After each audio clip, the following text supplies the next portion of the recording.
ಇನ್ನು rowdy sheeter ಬಿಕ್ಲು Shiva ಹತ್ಯೆ case ವಿಚಾರಕ್ಕೆ ಸಂಬಂಧಪಟ್ಟಂತೆ ಪೊಲೀಸರು ತನಿಖೆಯನ್ನು ತೀವ್ರಗೊಳಿಸ್ತಾ ಇದ್ದಾರೆ. ಪ್ರಮುಖ ಆರೋಪಿ ಜಗದೀಶ್ ಅಲಿಯಾಸ್ ಜಗ್ಗನಿಗೆ ತೀವ್ರ ಹುಡುಕಾಟವನ್ನು ನಡೆಸಲಾಗ್ತಾ ಇದೆ ಪೊಲೀಸರ ಕಡೆಯಿಂದ.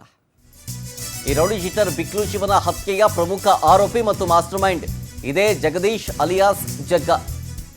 ಈತ ಎಲ್ಲೂ ಕಾಣಿಸ್ಕೊಂಡಿಲ್ಲ, ಅಂಡರ್ಗ್ರೌಂಡ್ ಆಗಿದ್ದಾನೆ. ಹಾಗಾಗಿ ತೀವ್ರ ಹುಡುಕಾಟ ನಡೆಸ್ತಾ ಇದ್ದಾರೆ ಪೊಲೀಸರು.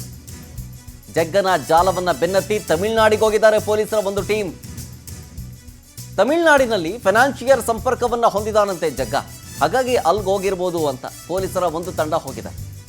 ಬೆಂಗಳೂರು ಪೊಲೀಸರಿಂದ ತಮಿಳುನಾಡಲ್ಲಿ ಹುಡುಕಾಟವನ್ನು ನಡೆಸಲಾಗ್ತಾ ಇದೆ. ಈ ಬಿಕ್ಲು ಶಿವನ ಜೊತೆಗೆ ವೈರತ್ವವನ್ನು ಇಟ್ಕೊಂಡಿದ್ದು ಅಂತಂದರೆ ಇದೇ ಜಗ್ಗ. ಅದಕ್ಕೆ ಸಾಕ್ಷಿ ಈ ಹಿಂದಿನ ಒಂದು ವಾರ್ನಿಂಗ್ ವಿಡಿಯೋ.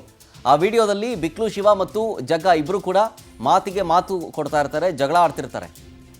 ವಾರ್ನಿಂಗನ್ನು ಕೊಡ್ತಾ ಇರ್ತಾನೆ ಜಗ್ಗ ಈ ಬಿಕ್ಲು ಶಿವಂಗೆ. ಆಮೇಲೆ ಜಾಗದ ವಿಚಾರಕ್ಕೂ ಕೂಡ ಜಗಳಗಳು ನಡೆದಿರ್ತಾರೆ. ಆಮೇಲೆ ಇದೇ ಬಿಕ್ಲು ಶಿವ ಬೆಂಗಳೂರು ಪೊಲೀಸ್ ಕಮಿಷನರ್ಗೂ ಪತ್ರವನ್ನು ಬರೆದಿರ್ತಾರೆ, ನನಗೆ ಜೀವ ಬೆದರಿಕೆ ಇದೆ ಅಂತ. ಆ ಜೀವ ಬೆದರಿಕೆ ಯಾರ್ಯಾರು ಇದ್ದಾರೆ, ಯಾರ್ಯಾರಿಂದ ಇದೆ ಅಂತ ಹೇಳಿ ಜಗ್ಗುವಿನ ನೇಮ್ ಕೂಡ ಅಲ್ಲಿ ಉಲ್ಲೇಖ ಮಾಡಿರ್ತಾರೆ ಬಿಕ್ಲು ಶಿವ. ಆದರೆ ಪೊಲೀಸರು ಆವಾಗ ಕಾರ್ಯಪ್ರವೃತ್ತರಾಗಿ ಏನಾದರೂ ಪ್ರಿಕಾಷನ್ಸ್ ತೆಗೆದುಕೊಂಡಿದ್ದರೆ ಇವತ್ತು ಈ ರೀತಿಯಾದಂಥ ಹತ್ಯೆ ಆಗ್ತಿರಲಿಲ್ಲ ಅನ್ನುವಂಥ ಮಾತು ಬಿಕ್ಲು ಶಿವ ಅವರ ತಾಯಿಯದ್ದು. ಬಟ್ ಪೊಲೀಸರ ತನಿಖೆ ಮುಂದುವರಿತಾ ಇದೆ. ಪ್ರಮುಖ ಆರೋಪಿ ಮಾಸ್ಟರ್ ಮೈಂಡ್ ಜಗ್ಗನಿಗಾಗಿ ಪೊಲೀಸರು ಬಲೆ ಬೀಸಿದ್ದಾರೆ.